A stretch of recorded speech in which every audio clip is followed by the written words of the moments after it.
Isang sandali, ang lahat ay dumadaloy ng maayos, tulad ng isang banayad na agos. Sa susunod, tayo ay tinatangay ng mga ipo-ipo ng stress, kaguluhan, at kawalan ng katiyakan. Sa totoo lang, iyon ang kalikasan ng paglago.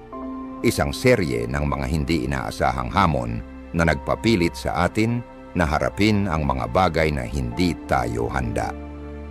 Ngunit sa kalagitnaan ng mga bagyong ito, mayroon bang paraan upang panatilihing matatag ang ating isipan? Mayroon bang paraan upang sanayin ang ating sarili na manatiling kalmado, anuman ang mangyari sa paligid natin? Ang sagot ay oo. Ang kalmado ay hindi isang bagay na malayo o tanging para lamang sa mga pantas at mga natatanging tao. Ito ay isang kasanayan, isang ugali na maaring pagyamanin araw-araw. At nagsisimula ito sa pagpapalakas ng ating sariling isipan. Gaya ng sinabi ni Marcus Aurelius, may kapangyarihan ka sa iyong isipan, hindi sa mga panlabas na pangyayari. Pagkilala sa ito at matutuklasan mo ang lakas. Itinuturo sa atin ng Stoicism na ang katahimikan ay hindi nanggagaling sa pagkontrol ng panlabas na mundo, kundi sa pagkakaroon ng kontrol sa ating tugon dito. Sa paglalakbay na ito, tatalakayin natin ang mga praktikal na paraan upang sanayin ang ating isipan upang mapanatili ang composure kahit sa pinakakaguluhang mga sitwasyon. Sapagkat sa huli, ang buhay ay hindi tungkol sa pag-iwas sa mga hindi inaasahang pagsubok, kundi sa pagkatuto ng sining ng pagtanggap sa mga ito. Kontrolin mo ang iyong isipan o hayaan mong kontrolin ka nito. Naranasan mo na bang ang iyong isipan ay parang isang kaaway? Naramdaman mo na bang para bang ito ay kumikilos laban sa iyo? Ang mga hindi kanais-nais na pag-iisip ay sumasalakay sa iyong isipan. Ang mga negatibong emosyon ay sumabog na lampas sa iyong kontrol. At pagkatapos ay kumikilos ka sa mga paraan na ikinalulungkot mo. Hindi ito kakaiba. Ang isipan ng tao ay isang komplikadong nilalang. Madaling matatangay ng mga agarang emosyon tulad ng pagkabahala, takot, galit o pagkabigo. Ngunit ang mahalagang tanong ay, kinokontrol mo ba ang iyong isipan? O ikaw ba ang kinokontrol nito? Isipin mong ikaw ay nasa isang party, nag-e-enjoy sa isang tahimik at komportabling gabi, nakikipag-usap sa ilang mga kaibigan, nang bigla may magsabi ng negatibong komento tungkol sa iyo sa harap ng lahat. Isang matalim na pahayag, isang hindi sinasadyang o sadyang kritisismo. Kung ang iyong isipan ay hindi sanay, ano ang mangyayari? Isang agos ng pagkakasala ang mabilis na lilitaw. Ang iyong tibok ng puso ay bumibilis. Ang iyong pagpapahalaga sa sarili ay tinatamaan. At nararamdaman mong gusto mong mag-react, maghiganti, ipagtanggol ang sarili, o kaya ay umalis sa party ng galit. Ngunit maglaan ng sandali. Ikaw ba talaga iyon? O isang impulsibong reaksyon lamang ng iyong isipan kapag nasaktan? Sabi ni Epictetus, isang stoikong pilosopo, hindi tayo nagdurusa mula sa mga pangyayari sa ating buhay, kundi mula sa ating paghatol sa mga ito. Ang kanyang mga salita ay isang gising. Ang paraan ng ating interpretasyon sa isang pangyayari ang nagtatakda ng ating emosyon, hindi ang pangyayari mismo. Kung itinuturing mong insulto ang negatibong pahayag na iyon, tiyak na masasaktan ka. Kung titingnan mo ito bilang isa lamang na subjective na opinyon, madali itong lilipas ng walang bakas sa iyong isipan. Ang Stoicism ay hindi nagtuturo sa atin na supilin ang ating emosyon, kundi upang pamahalaan ang mga ito. Ang kontrol ay hindi nangangahulugang pipilitin mong huwag maramdaman ang galit o sakit, kundi hindi hayaan ang mga emosyon na ito na magdikta sa iyong mga kilos. Kapag naharap sa negatibidad, ang isang stoikong tagasunod ay humihinto saglit, pinagmamasdan ang panloob na reaksyon bilang isang tagalabas. Kilala nila ang lumalaking galit, kinikilala ang pakiramdam ng sakit, ngunit hindi kumikilos batay dito. Bumalik sa senaryo ng party, sa halip na hayaang kontrolin ka ng galit, maaari kang pumili ng ibang reaksyon. Huminga ng malalim, magpahinga bago mag-react, at tingnan ng direkta ang taong nagkritika sa iyo, hindi sa isang mapaghamong sulyap, kundi ng may kalmado. Nauunawaan mong ang kanilang mga salita ay walang kapangyarihan sa iyong halaga, maliban na lang kung papayagan mo. Maaari kang sumagot ng magaan o magbigay na lang ng ngiti at hayaan itong mawala dahil alam mo na ang iyong reaksyon ang talagang mahalaga, hindi ang mga salita ng iba. Ang pamamaraang ito ay hindi lamang makakatulong sa iyo na maiwasan ang negatibong mga epekto mula sa impulsibong mga reaksyon, kundi nagpapaisip din sa iba tungkol sa kanilang mga aksyon. Kapag may nag-udyok sa iyo ngunit hindi nakatanggap ng inaasahang reaksyon, sila ay mas maguguluhan kaysa sa iyo. Inaasahan nilang makakakita ng galit o pagtutol, ngunit ang makikita nila sa halip ay isang kalmadong katahimikan. Iyan ang kapangyarihan ng pagpapalakas ng iyong sariling isipan. Ang pagsasanay ng iyong isipan sa Stoicism ay hindi isang madaling paglalakbay. Kinakailangan ng patuloy na pagsasanay, simula sa maliliit na sitwasyon sa araw-araw na buhay. Kapag nakatagpo ka ng isang magulong driver, maaari kang mag-react ng frustration o maaari mong ipaalala sa iyong sarili na hindi mo kayang kontrolin ang iba, kundi ang iyong sariling reaksyon. Kapag may nagsabi ng masakit na salita, maaari mong hayaan na maghari ang negatibong emosyon, o maaari mong ipaalala sa iyong sarili na hindi ka tinutukoy ng kanilang mga salita. Ang pagkontrol sa iyong isipan ay hindi nangangahulugang pagiging walang emosyon. Sa kabaligtaran, binibigyan ka nito ng kalayaan na mabuhay ng mas maligaya. Isang buhay na hindi mabigat sa mga impulsibong reaksyon. Binibigyan ka nito ng kapangyarihan na pumili kung ano ang mararamdaman mo, kung paano ka magre-react, at higit sa lahat, kung paano ka mabubuhay. Sapagkat sa huli, kung hindi mo kontrolin ang iyong isipan, tiyak na ito ay makokontrol ka. Ang galit ay hindi nakakapagsolusyon ng mga problema. Ito ay isang likas na reaksyon ng tao. Ngunit kapag hinayaan natin itong magkontrol, nawawala ang kakayahan nating mag-isip ng malinaw at kumilos ng matalino. Sa mga sandaling iyon, maaaring maramdaman mong ibinabalik mo ang kontrol sa pamamagitan ng pagsigaw, pagtutol, o pagpapalabas ng iyong inis sa iba. Ngunit sa katotohanan, bihirang matulungan tayo ng galit sa paglutas ng mga problema. Nagdadagdag lamang ito ng langis sa apoy na lalong nagpapalala ng sitwasyon. Isipin mong ikaw ay nagmamaneho sa isang abalang kalsada isang umaga na nag-iingat at nagpapatuloy sa tamang bilis, nang biglang may ibang sasakyan na pumasok sa harap mo nang walang babala. Ang iyong puso ay bumibilis at isang pagsabog ng galit ang biglang sumik. Ang pakiramdam ng hindi pagkakapantay-pantay at pagkakasala ay bumabalot sa iyong isipan.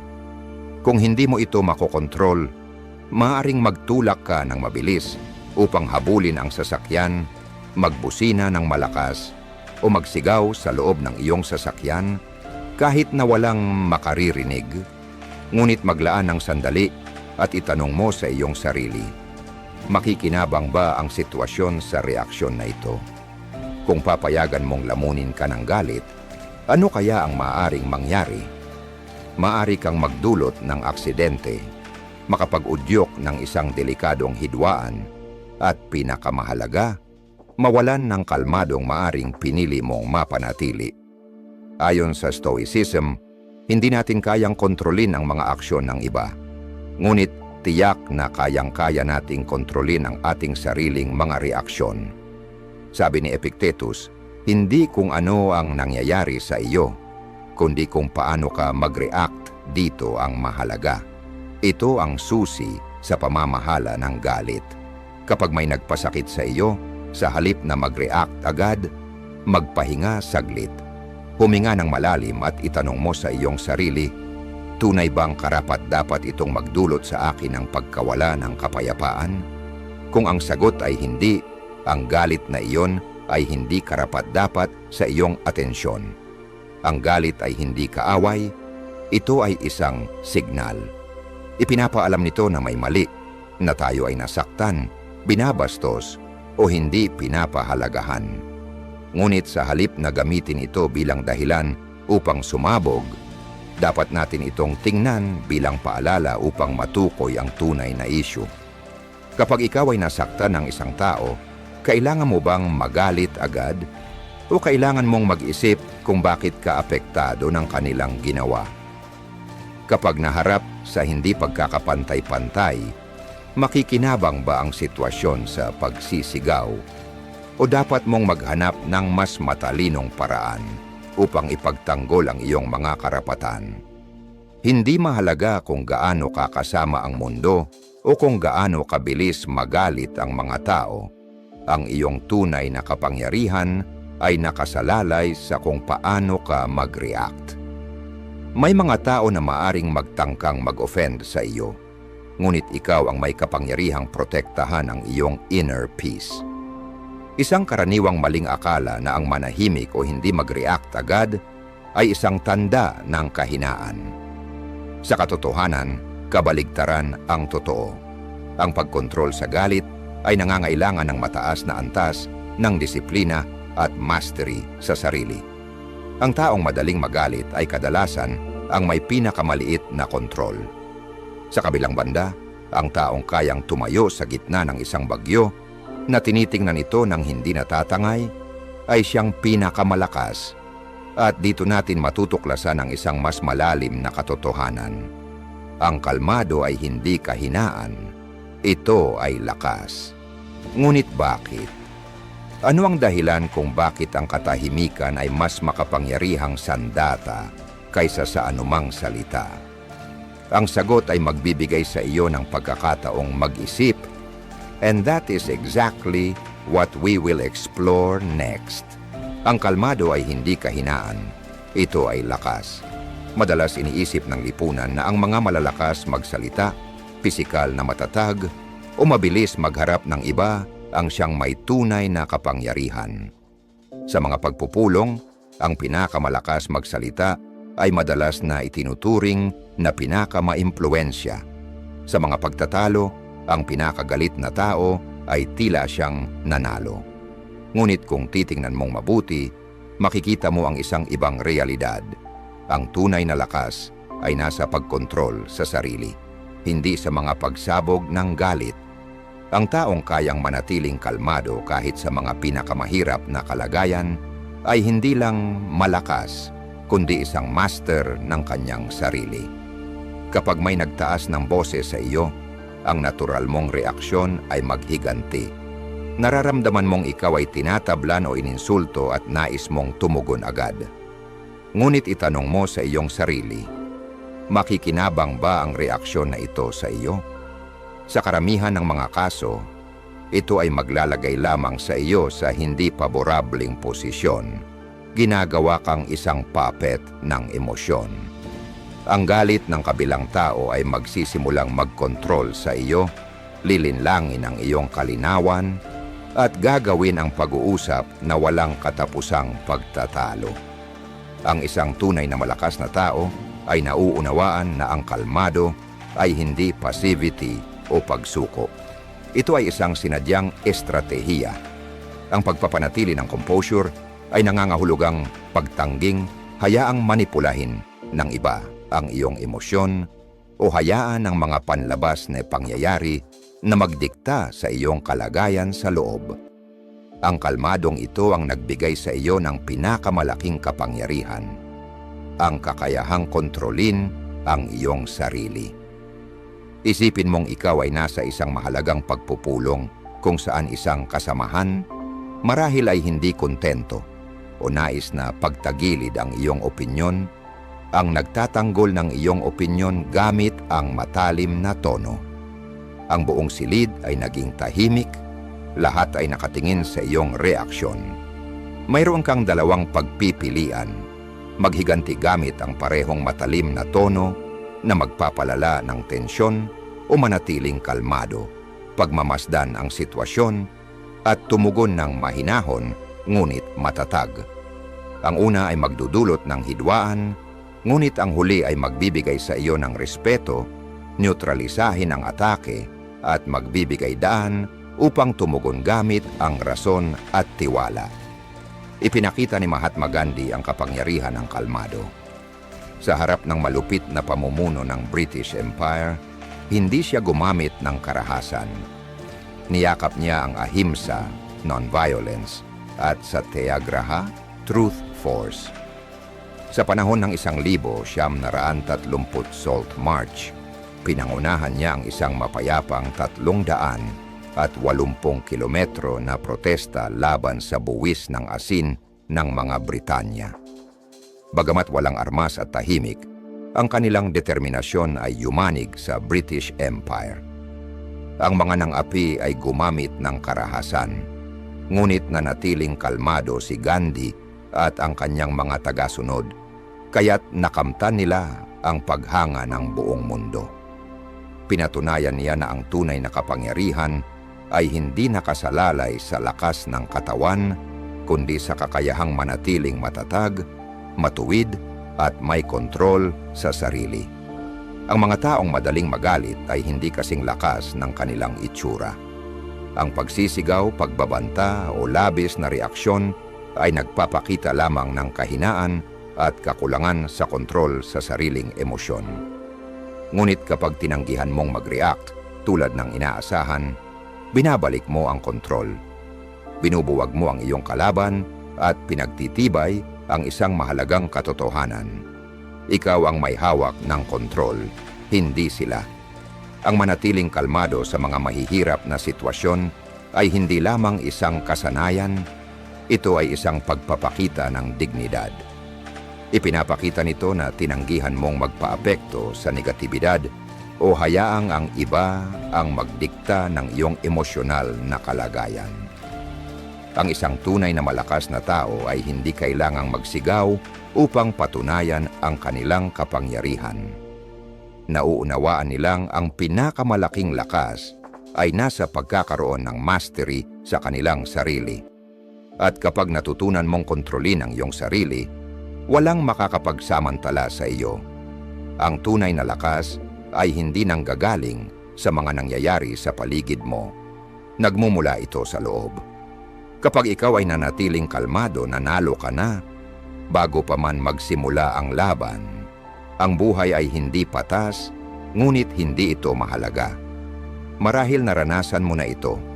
Nagtrabaho ka ng masigasig, ibinuhos ang iyong puso at kaluluwa sa isang proyekto, ngunit ang promosyon ay napunta sa isang kasamahan na halos wala namang ginawa. Pinapahalagahan mo ang iba, ngunit ipinagkanulo ka. Ang hindi pagkakapantay-pantay ay isang hindi maiiwasang bahagi ng buhay. At kung hahayaang ito ang magkontrol sa atin, tayo ay magiging bilanggo ng sama ng loob at pagkabigo.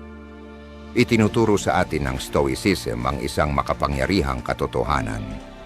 Hindi mo kayang hubugin ang mundo ayon sa iyong kagustuhan, ngunit kaya mong hubugin kung paano ka magre-react dito.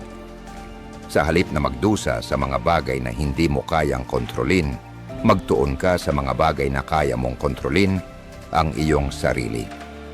Kapag tunay mong tinanggap ito, ang hindi pagkakapantay-pantay ng buhay ay hindi na parang isang pasanin. Ito ay nagiging isang neutral na realidad, tulad ng ulan o araw. Hindi mo ito kayang pigilan, ngunit maaari mong pagdesisyonan kung ano ang susunod mong gagawin. Isipin mong magising ka isang araw at walang mga braso at mga binti. Susuko ka ba o magpapatuloy ka? Hindi na kailangang mag-imagine ni Nick Vujicic ng ganito. Ipinanganak siya na may bihirang kondisyon na tinatawag na tetra amelia syndrome. Wala siyang mga limbs, isang kondisyon na tinitingnan ng marami bilang pinakamatinding malas. Ang kanyang mga unang taon ay puno ng sakit, insecurities, at kawalan ng pag-asa. Minsan nais pa niyang tapusin ang kanyang buhay. Ngunit pagkatapos, napagtanto niya ang isang malalim na bagay. Kung hindi niya kayang baguhin ang kanyang kapalaran, maaari niyang baguhin ang kanyang pananaw. Natutunan ni Nick na magsipilyo ng ngipin, magsulat, lumangoy, at maging maglaro ng soccer, all gamit ang kanyang katawan. Hindi lang siya naging independyente, kundi naging isang global inspirational speaker na nakapagbigay inspirasyon sa milyong-milyong tao. Walang mga limbs si Nick, ngunit mayroon siyang isang bagay na hindi natutuklasan ng marami. Isang hindi matitinag na espiritu.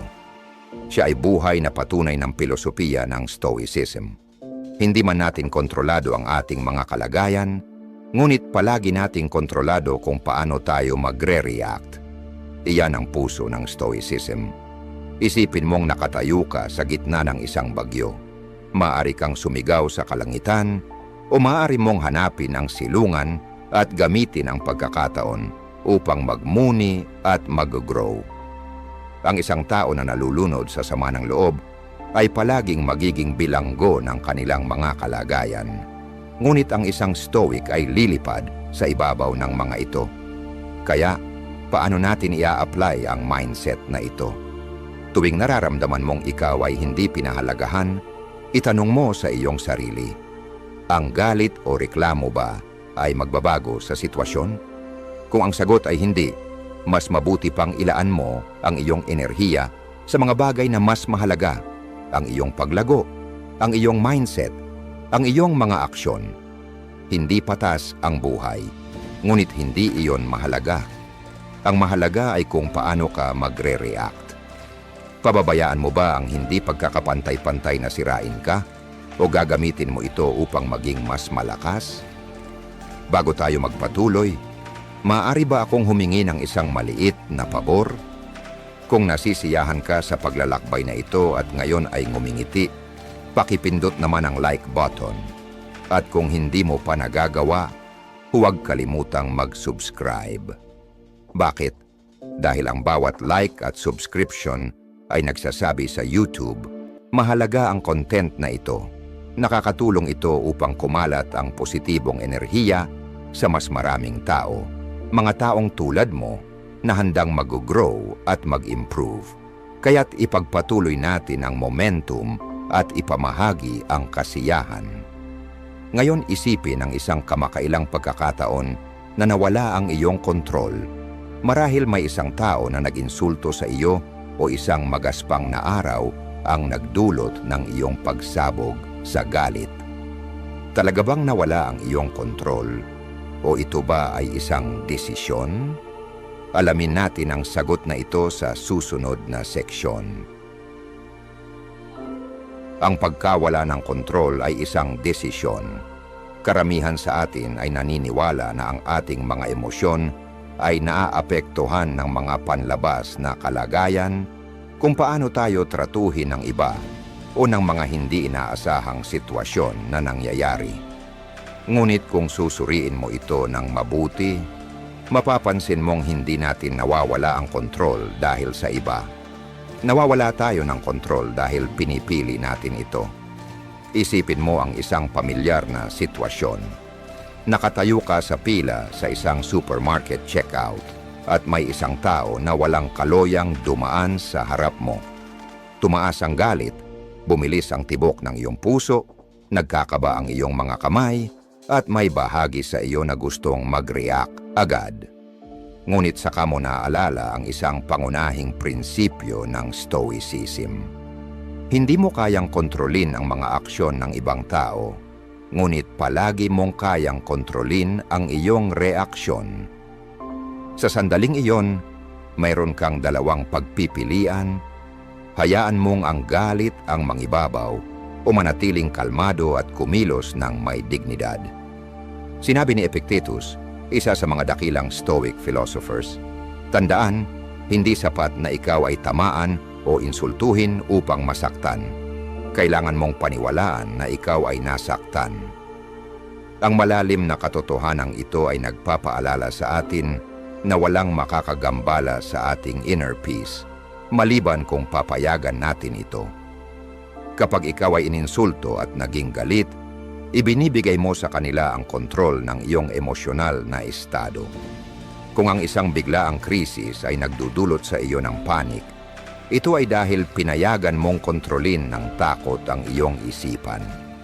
Isipin mo ang isang tao na iyong hinahangaan, isang dating guro, isang matalinong mentor, o isang kalmadong kaibigan na hindi kailanman nawawala ang kontrol sa kanilang emosyon. Naisip mo na ba kung bakit? Hindi ibig sabihin nito na hindi sila nakakaramdam ng galit o pagkabigo, kundi nauunawaan nila ang isang mahalagang katotohanan. Ang pagkawala ng kontrol ay isang desisyon, at pinipili nilang hindi ito mawalan ng kontrol. Isaalang-alang ang kwentong ito.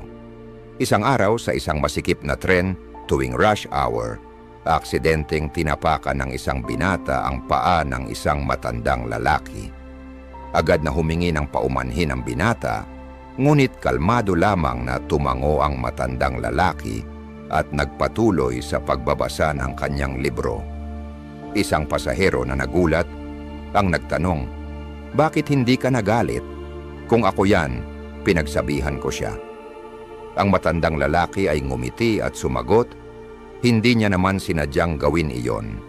At ang magalit ay hindi magpapagaan ng sakit sa aking paa, ito'y makakasira lamang sa aking kapayapaan." Ang aral dito ay makapangyarihan. Karamihan sa mga tao ay naniniwala na kailangan nilang mag-react kapag may nakakabother sa kanila, na ang galit o frustration ay hindi maiiwasan. Ngunit ang mga emosyon ay hindi automatiko. Hinuhubog sila ng paraan ng ating interpretasyon sa mga pangyayari. Ang isang tao ay maaring makita ang pag-cut ng linya bilang isang personal na opensa. Ang isa naman ay maaring tingnan ito bilang isang pagsusulit sa pasensya. Ang isa ay maaring tanggapin ang kritisismo bilang isang malalim na insulto. Ang isa naman ay nakikita ito bilang isang oportunidad upang matuto. Kaya paano natin matututuhan na manatili sa kontrol? Una, kilalanin na palagi kang may pagpipilian. Kapag lumitaw ang isang negatibong emosyon, huminto saglit at itanong sa iyong sarili, makikinabang ba ako sa reaksyong ito? Kung ang sagot ay hindi, bakit mo pa ibubuhos ang iyong enerhiya dito? Minsan, ang katahimikan ay mas makapangyarihan kaysa anumang reaksyon. Pangalawa, matutong pamahalaan ang iyong mga iniisip. Kapag ang iyong isipan ay nagsimula ng mag-spiral patungo sa galit o pag-aalala, dahan-dahang ipaalala sa iyong sarili, "Hindi ko kayang kontrolin ang iba, ngunit kayang-kaya kong kontrolin ang aking sarili." Hindi ibig sabihin nito na kailangan mong tanggapin ang hindi pagkakapantay-pantay. Ibig sabihin nito ay magre-react ka ng matalino, hindi padalos-dalos. At sa wakas, intindihin ito.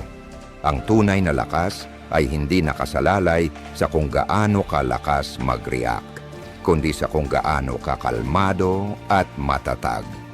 Kapag na-master mo ang inner peace, nawawala ang kapangyarihan ng external na kaguluhan sa iyo. Iyan ang puso ng Stoicism.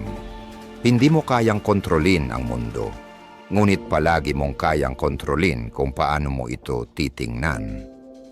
Kung ikaw man ay mawala ng kontrol o manatiling composed, laging ikaw ang may desisyon. Huwag magpaiwan sa nakaraan o sa hinaharap. Naranasan mo na ba ang pagsisisi dahil sa isang nawalang pagkakataon o ang pagkabahala tungkol sa isang bagay na hindi pa nangyayari? Madalas mo bang maramdaman na ang iyong isipan ay nahulog sa pagitan ng dalawang hindi makontrol na realidad? Ang nakaraan na tapos na at ang hinaharap na hindi pa dumarating. Ganito ang pamumuhay ng marami, o mas tamang sabihin, ganito ang pag-iral ng marami. Ngunit kung nais mong sanayin ang iyong isipan na manatiling kalmado at matatag sa anumang sitwasyon, kailangan mo munang matutunan kung paano makalaya mula sa siklong ito. Isa sa mga pangunahing turo ng Stoicism ay ang mamuhay ng buo sa kasalukuyan, dahil ito lamang ang tanging sandali na tunay nating pag-aari. Ayon kay Marcus Aurelius, ang Stoic na emperador, tandaan na ang tao ay nabubuhay lamang sa kasalukuyan sa mabilis na sandaling ito. Lahat ng ibang bahagi ng buhay ay o tapos na at lumipas o hindi pa ipinapakita. Higit pa ito sa filosofiya, ito ay isang praktikal na paalala. Kapag pinapalupot natin ang ating sarili sa mga hindi mababago na alaala o hindi tiyak na mga senaryo sa hinaharap, isinusumpa natin ang ating kapayapaan at nawawala ang ating paghawak sa tanging oras na may kapangyarihan sa atin, ang kasalukuyan. Kapag ang isipan ay nakakapit sa nakaraan, ito ay nahihirapan ng pagsisisi. Kapag ito ay nakakapit sa hinaharap, ito ay nagdudulot ng takot at stress.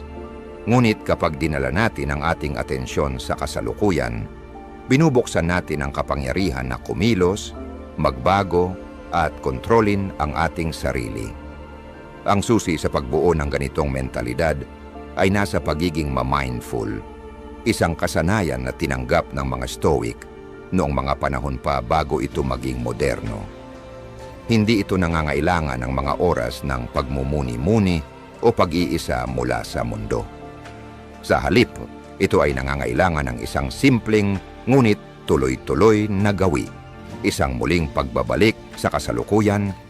Ibig sabihin, maging aware ka sa iyong paghinga, iyong katawan, iyong emosyon at ang iyong paligid. At tuwing ang iyong mga iniisip ay napapadpad sa nakaraan o hinaharap, dahan-dahan mo silang ibabalik sa kasalukuyan. May isang makapangyarihang kwento na nagpapakita ng konseptong ito.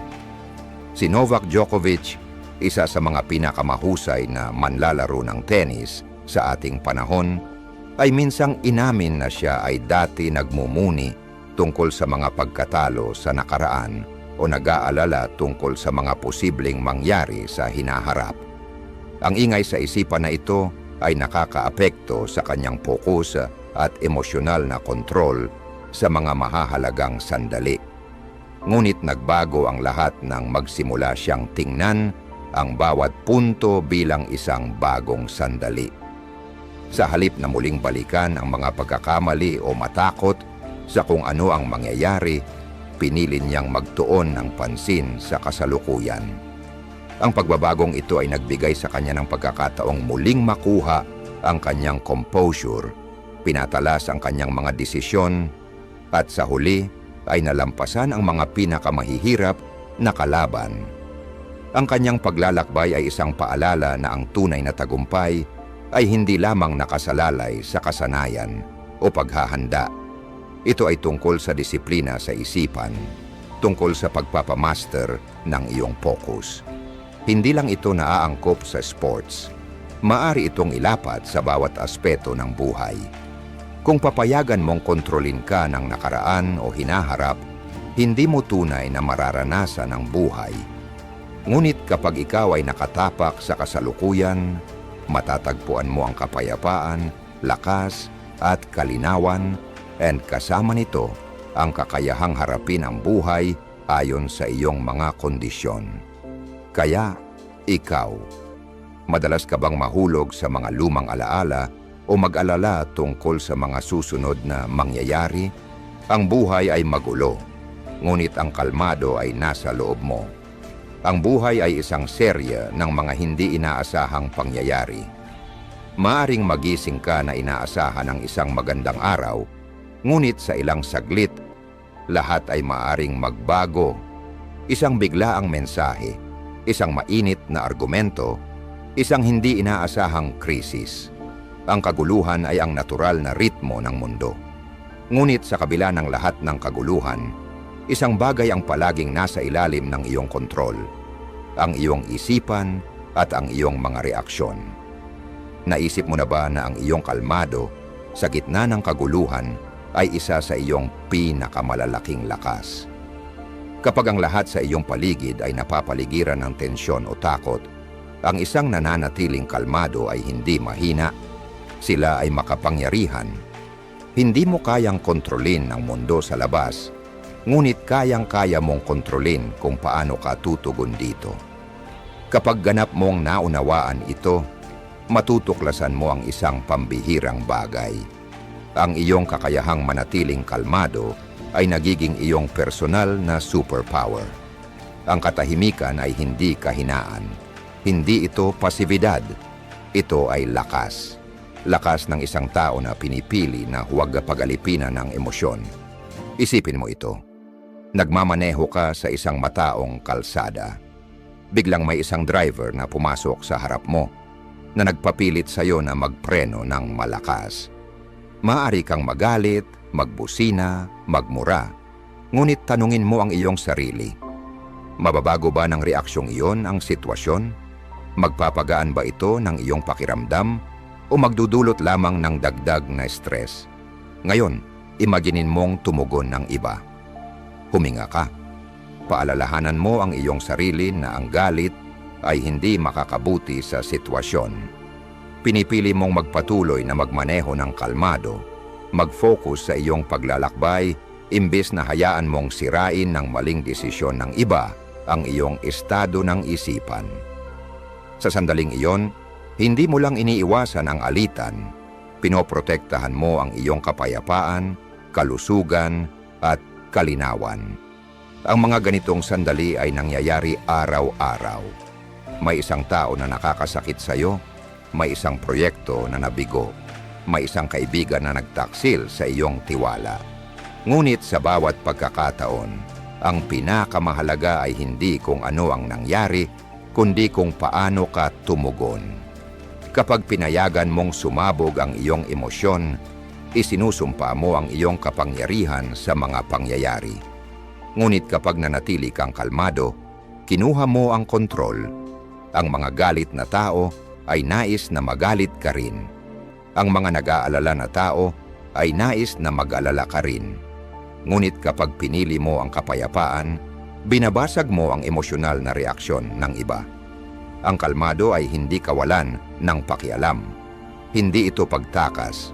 Ito ay ang conscious na kakayahang mag-self-regulate upang mapanatili ang iyong sentro ng matatag habang ang iba ay nawawala na ang kontrol. Maaari mong sanayin ito araw-araw. Isang simpleng halimbawa, isang argumentong pampamilya. May nagsabi ng isang bagay na sumasakit. Ang iyong puso ay bumibilis. Ang iyong isipan ay punong-puno ng mga sagot. Ngunit imbes na tumugon, huminto ka. Manatiling tahimik.